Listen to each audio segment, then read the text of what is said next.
ओम श्री साईनाथाय नमः। ओम साई राम। श्री साई सच्चरित्र अध्याय 18 और 19। श्री हेमात्पन पर बाबा की कृपा कैसे हुई, श्री साठे और श्रीमती देशमुख की कथा, आनंद प्राप्ति के लिए उत्तम विचारों को प्रोत्साहन, उपदेश में नवीनता, निंदा संबंधी उपदेश और परिश्रम के लिए मजदूरी। ब्रह्म ज्ञान हेतु लालायित एक धनी व्यक्ति के साथ बाबा ने किस प्रकार व्यवहार किया, इसका वर्णन हेमात्पन ने गत 2 अध्यायों में किया है।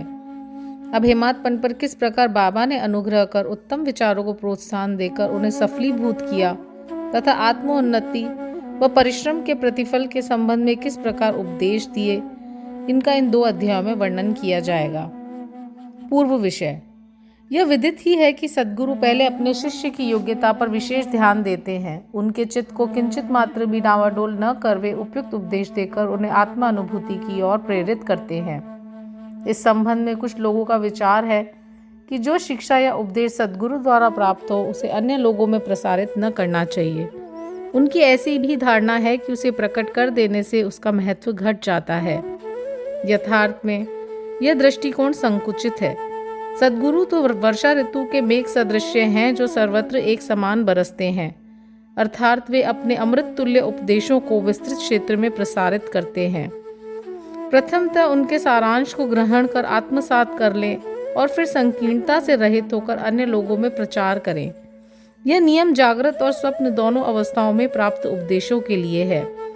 उदाहरणार्थ, बुद्ध कौशिक ऋषि ने स्वप्न में प्राप्त प्रसिद्ध राम रक्षा स्तोत्र साधारण जनता के हितार्थ प्रकट कर दिया था। जिस प्रकार एक दयालु माता बालक के उपचारणार्थ कड़वी औषधि का बलपूर्वक प्रयोग करती है, उसी प्रकार श्री साईं बाबा भी अपने भक्तों के कल्याणार्थ ही उपदेश दिया करते थे।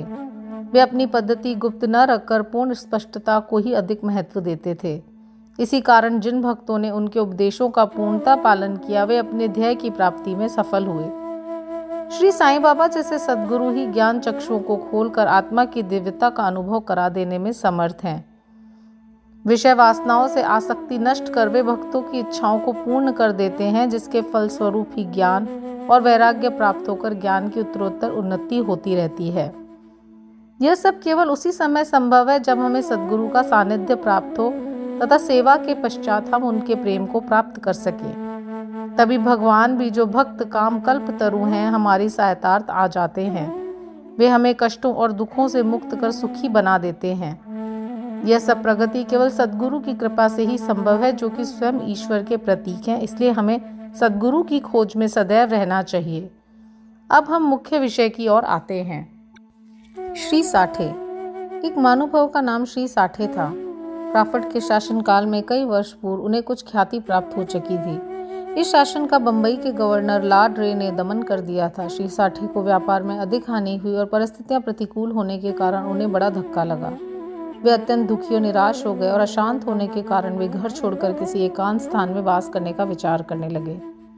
बहुधा मनुष्यों को ईश्वर की स्मृति आपत्ति काल तथा दुर्दिनों में ही आती है और उनका विश्वास भी ईश्वर की ओर ऐसे ही समय में बढ़ जाता है। तभी वे कष्टों के निवारणार्थ उनसे प्रार्थना करने लगते हैं। यदि उनके पाप कर्म शेष न रहे हों तो भगवान भी उनकी भेंट किसी संत से करा देते हैं, जो उनके कल्याणार्थ ही उचित मार्ग का निर्देश कर देते हैं। ऐसा ही श्री साठे के साथ भी हुआ। उनके एक मित्र ने उन्हें शिरडी जाने की सलाह दी, जहां मन की शांति प्राप्त करने और इच्छा पूर्ति के निमित्त देश के कोने कोने से लोगों के झुंड आते थे। उन्हें ये विचार अति रुचिकर प्रतीत हुआ और सन 1917 में वे शिरडी गए। बाबा के सनातन पूर्ण ब्रह्म स्वयं दीप्तिमान निर्मल विशुद्ध स्वरूप के दर्शन करके उनके मन की व्यग्रता नष्ट हो गई और मन शांत एवं स्थिर हो गया।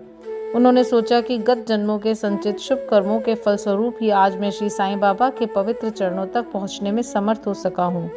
श्री साठे दृढ़ संकल्प के व्यक्ति थे, इसलिए उन्होंने शीघ्र ही गुरु चरित्र का पारायण प्रारंभ कर दिया।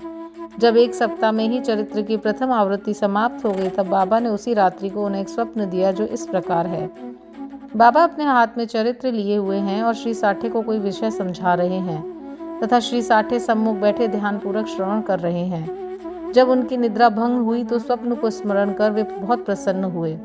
उन्होंने विचार किया कि बाबा की अत्यंत कृपा है, जो इस प्रकार अचेतना अवस्था में पड़े हुए को जागृत कर उन्हें गुरु चरित्र का अमृतपान करने का अवसर प्रदान करते हैं।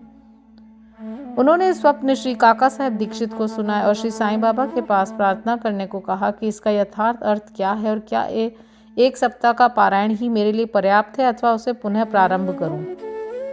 श्री काका साहेब दीक्षित ने उचित अवसर पाकर बाबा से पूछा कि हे देव, उस दृष्टांत से आपने श्री साठे को क्या उपदेश दिया है? क्या वे पारायण सप्ताह स्थगित कर दें? वे एक सरल हृदय भक्त हैं, इसलिए उनकी मनोकामना आप पूर्ण करें और हे देव, कृपा कर उन्हें एक स्वप्न का यथार्थ अर्थ भी समझा दें। तब बाबा बोले कि उन्हें गुरु चरित्र का एक सप्ताह और पारायण करना चाहिए। यदि वे ध्यान पूर्वक पाठ करेंगे तो उनका चित्त शुद्ध हो जाएगा और शीघ्र ही कल्याण होगा। ईश्वर भी प्रसन्न होकर उन्हें भवबंधन से मुक्त कर देंगे। इस अवसर पर श्री हेमाद पंडित भी वहां उपस्थित थे और बाबा के चरण कमलों की सेवा कर रहे थे। बाबा के वचन सुन के उन्हें विचार आया कि साठे को केवल एक सप्ताह के पारायण से ही मनोवांछित फल की प्राप्ति हो गई, जबकि मैं गत 40 वर्षों से गुरु चरित्र का पारायण कर रहा हूँ, जिसका कोई परिणाम अब तक न निकला।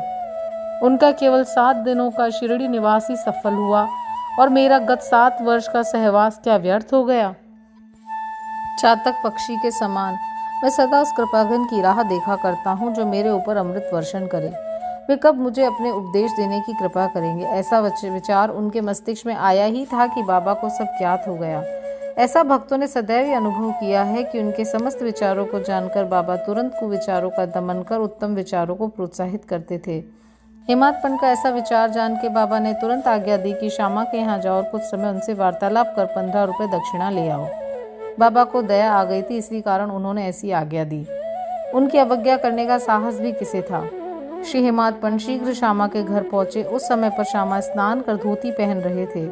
उन्होंने बाहर आकर हेमाद पंडित से कहा कि आप यहाँ कैसे? जान पड़ता है आप मस्जिद से ही आ रहे हैं, तथा आप ऐसे व्यथित और उदास क्यों हैं?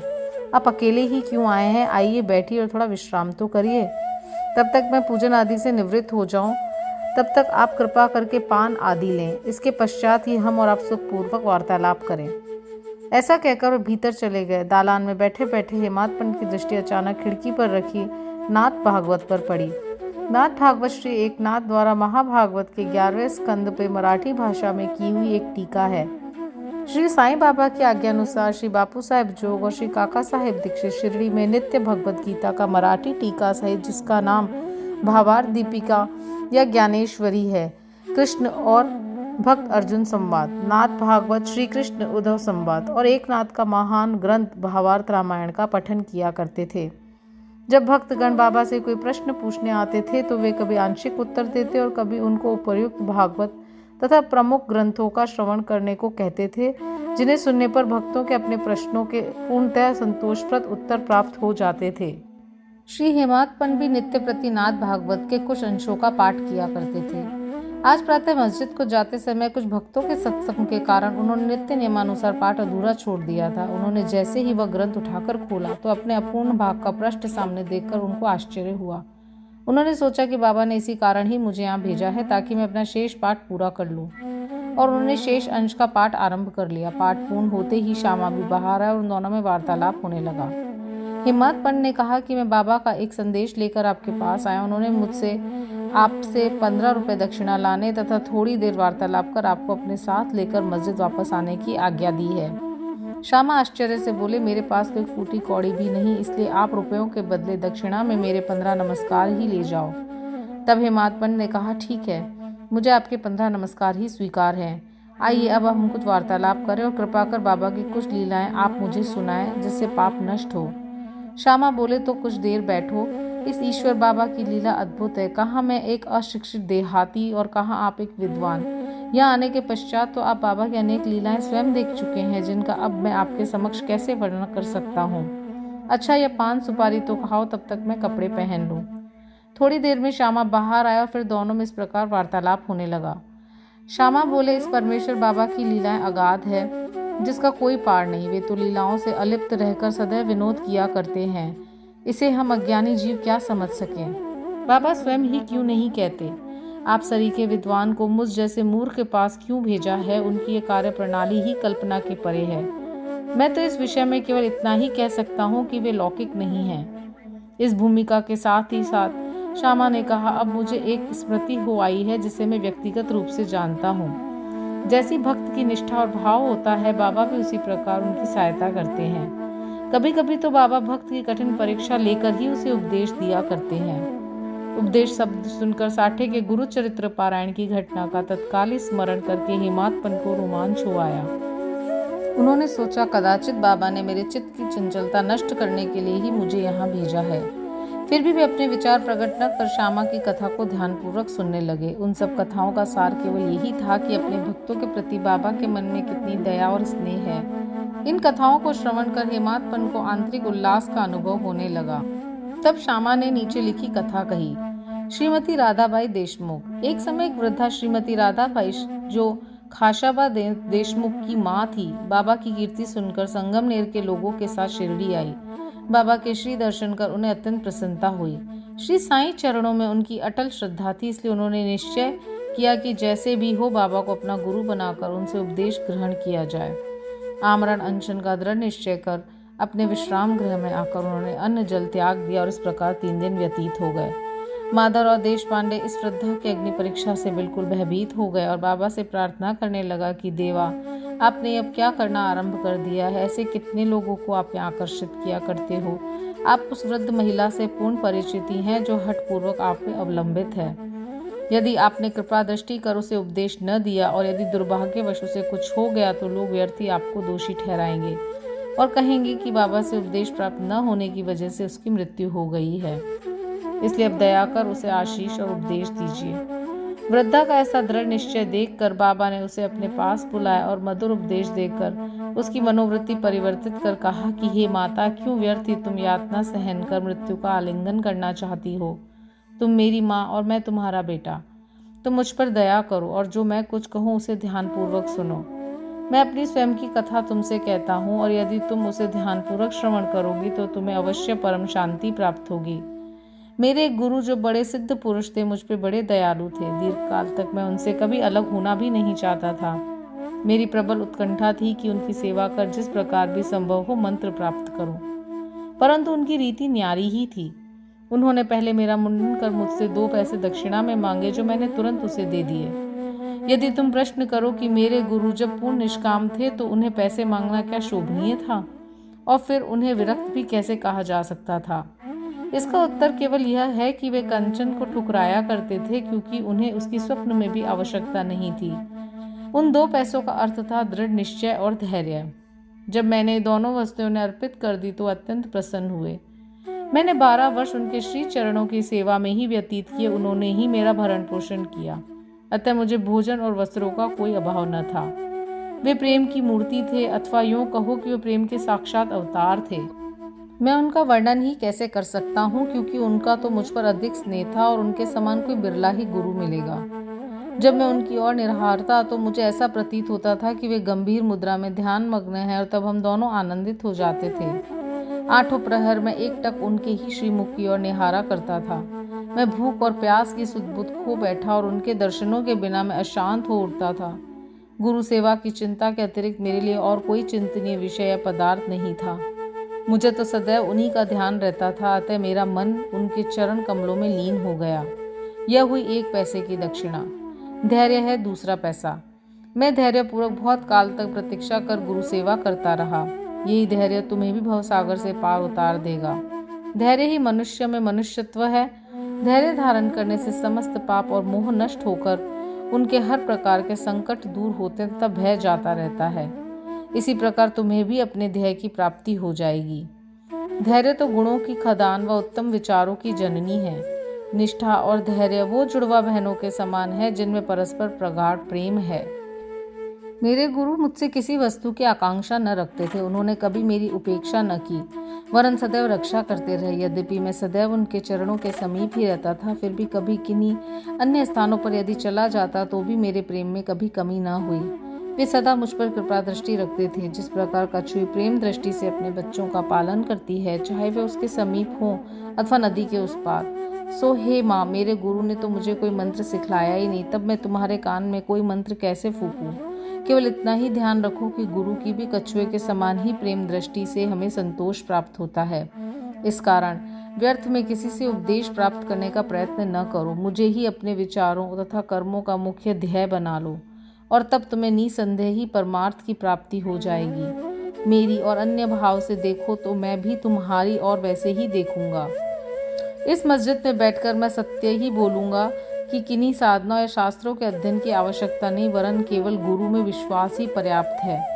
पूर्ण विश्वास रखो कि गुरु ही करता है और वह धन्य है जो गुरु की महानता से परिचित हो, उसे हरि, हर और ब्रह्म त्रिमूर्ति का अवतार समझता है।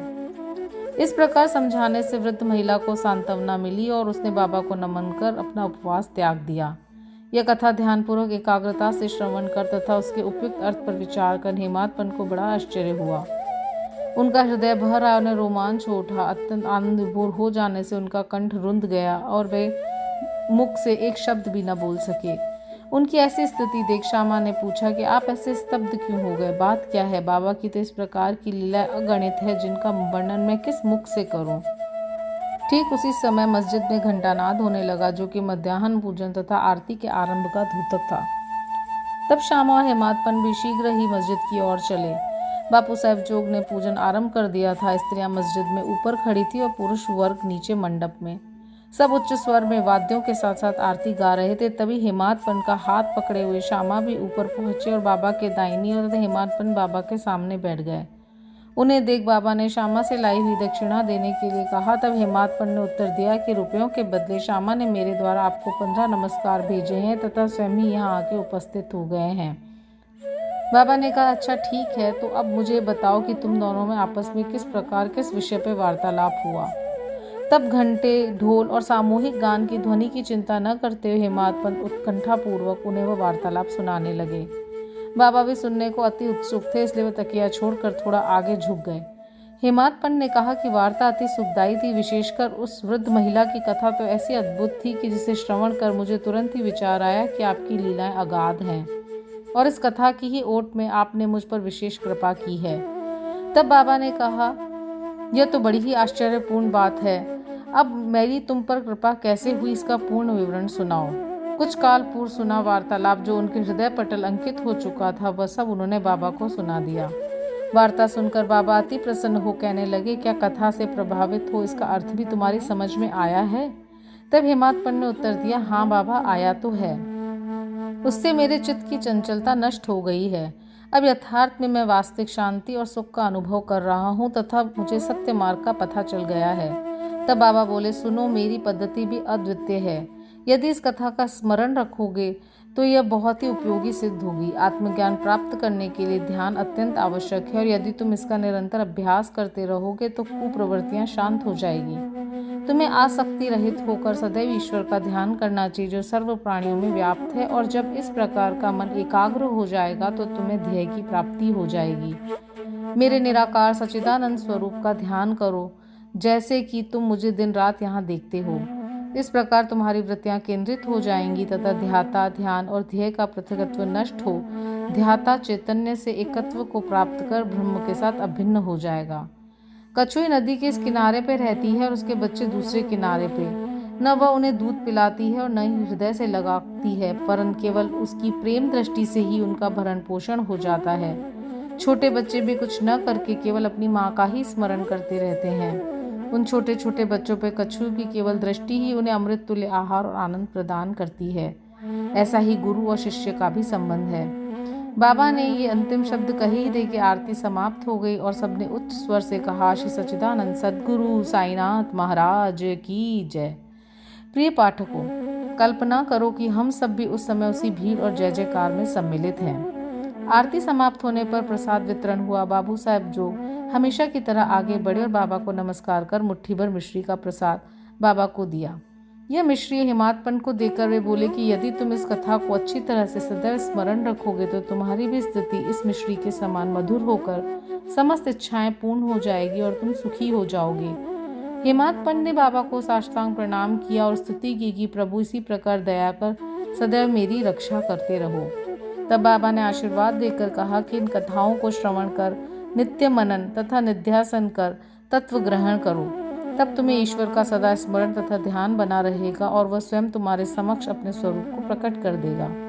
प्यारे पाठकों, हेमात्पन को उस समय मिश्री का प्रसाद भली भांति मिला जो आज हमें इस कथा अमृत के पान करने का अवसर प्राप्त हुआ। आओ हम भी उस कथा का मनन करें तथा उसका सार ग्रहण कर बाबा की कृपा से स्वस्थ और सुखी हो जाएं। 19वें अध्याय के अंत में हेमात्मन ने कुछ और भी विषयों का वर्णन किया है जो यहाँ दिए जाते हैं।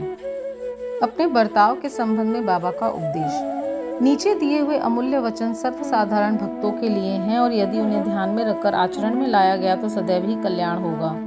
जब तक किसी से कोई पूर्व नाता या संबंध न हो तब तक कोई किसी के समीप नहीं जाता। यदि कोई मनुष्य या प्राणी तुम्हारे समीप आए तो उसे घृणा से न ठुकराओ, उसका स्वागत कर आदरपूर्वक बर्ताव करो। यदि तृषित को जल, शुद्धा पीड़ित को भोजन, नंगे को वस्त्र और आगंतुक को अपना दालान विश्राम करने को दोगे तो भगवान श्री हरि तुमसे निसंदेह प्रसन्न होंगे।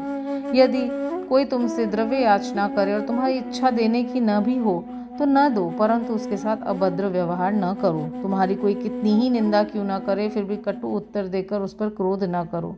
यदि इस प्रकार ऐसे प्रसंगों से सदैव बचते रहे तो यह निश्चित है कि तुम सुखी रहोगे। संसार चाहे उलट पुलट हो जाए परंतु तुम्हें स्थिर रहना चाहिए। सदा अपने स्थान पर दृढ़ रहकर गतिमान दृश्य को शांति पूर्वक देखो। एक को दूसरे से अलग रखने वाले भेद द्वैत की दीवार नष्ट कर दो, जिससे अपना मिलन पथ सुगम हो जाए। द्वैत भाव अर्थात मैं और तू की भेद वृत्ति है जो शिष्य को अपने गुरु से पृथक कर देती है। इसलिए जब तक इसका नाश न हो तब तक अभिन्नता प्राप्त करना संभव नहीं है। अल्लाह मालिक अर्थात ईश्वर ही सर्वशक्तिमान है और उसके सिवा अन्य कोई संरक्षण करता नहीं है। उनकी कार्य प्रणाली अलौकिक, अनमोल और कल्पना से परे है। उनकी इच्छा से ही सर्व कार्य होते हैं। वे ही मार्ग प्रदर्शन कर सभी इच्छाएं पूर्ण करते हैं। ऋणानुबंध के कारण ही हमारा समागम होता है, इसलिए हमें परस्पर प्रेम कर एक दूसरे की सेवा कर सदैव संतुष्ट रहना चाहिए। जिसने अपने जीवन का ध्येय ईश्वर दर्शन पा लिया है वही धन्य और सुखी है। दूसरे तो केवल कहने को जब तक प्राण है तब तक जीवित हैं। उत्तम विचारों को प्रोत्साहन। यह ध्यान देने योग्य बात है कि श्री साईं बाबा सदैव उत्तम विचारों को प्रोत्साहन दिया करते थे। इसलिए यदि हम प्रेम और भक्ति पूर्वक अनन्य भाव से उनकी शरण जाएं तो हमें अनुभव हो जाएगा कि वे अनेक अवसरों पर हमें किस प्रकार सहायता पहुंचाते हैं। किसी संत का कथन है कि यदि प्रातःकाल तुम्हारे हृदय में कोई उत्तम विचार उत्पन्न हो और यदि तुम उसका स्मरण दिन भर करो तो वह तुम्हारा विवेक अत्यंत विकसित और चित्त प्रसन्न कर देगा।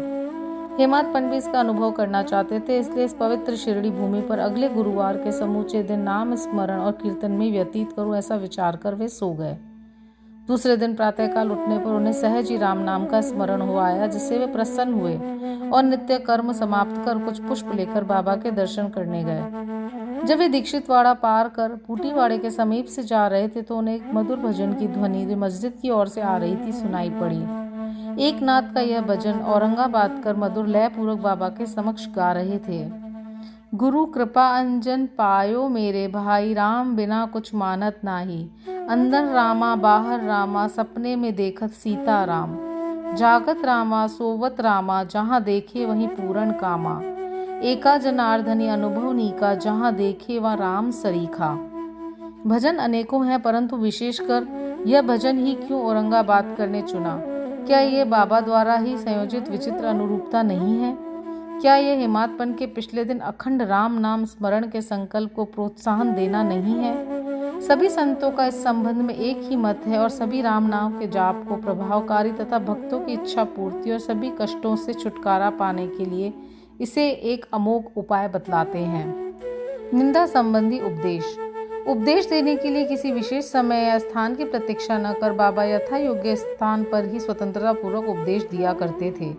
एक बार एक भक्त ने बाबा की अनुपस्थिति में दूसरे लोगों के सम्मुख किसी की निंदा की। गुणों की उपेक्षा कर उसने अपने भाई के दोषारोपण में इतने बुरे कटु वाक्यों का प्रयोग किया कि सुनने वाले को तो उसके प्रति घृणा होने लगी। बहुधा देखने में आता है कि लोग व्यर्थ ही दूसरों की निंदा कर झगड़ा और बुराइयां उत्पन्न करते हैं। संत तो निंदा को दूसरी ही दृष्टि से देखा करते हैं।